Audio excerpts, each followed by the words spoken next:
And off the top tonight, at a breaking point. Those are the feelings shared by the Kent County Health Department director after backlash from his school mask mandate. In an internal email, he says that there were attempts to run him off the highway hours after he issued that mandate last month. News 8's Heather Walker has a copy of the email that outlines other alleged attacks. Heather? Yeah, this email was sent from London to the commissioners just days after that decision was made to implement a mask mandate for K through 12th graders. The tone is sad and almost defeated. It's gotten to the point where London no longer makes public appearances because of fears that people who disagree with his decision will become violent.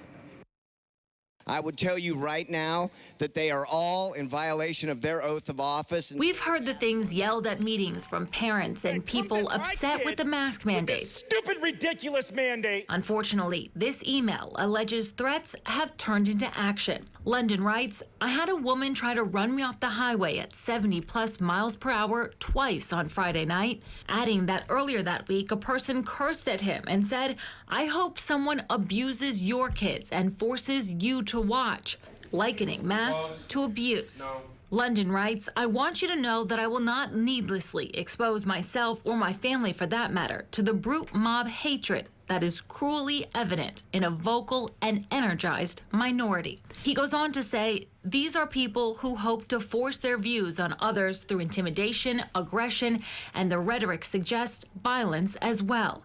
I will not participate in witch trials in which the science I've presented and the opinions of legitimate experts is reduced to the same stage as people living in an echo chambers of junk science, salespeople, and YouTube videos. For the leaders of these misinformation campaigns, it's never really been about our data, it's been about their dogma. 2 of the 4 Republican state legislators who have threatened to pull funding from the health department because of the mandates now speaking out against these threats directed at London. Violence and threats of violence against public officials are unacceptable in civil society, said Representative Mark Huizenga. Kent County is better than that. Those who commit these unjustifiable acts do nothing but hurt the cause they claim to represent. Representative Thomas Albert responded to our request for comment saying, there's no place for violence in this discussion. The issue of masks in schools is an emotional one for families and kids, but everyone involved should make their feelings known peacefully and respectfully.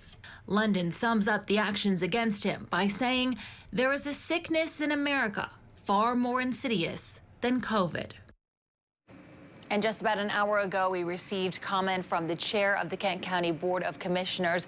She writes that we have a large and diverse county. She says we will not agree on every issue. However, threats of violence against any resident or county employee is without question unacceptable and should be immediately reported to proper authorities. We have that full email along with those comments up right now at woodtv.com. At the live desk, Heather Walker, News 8.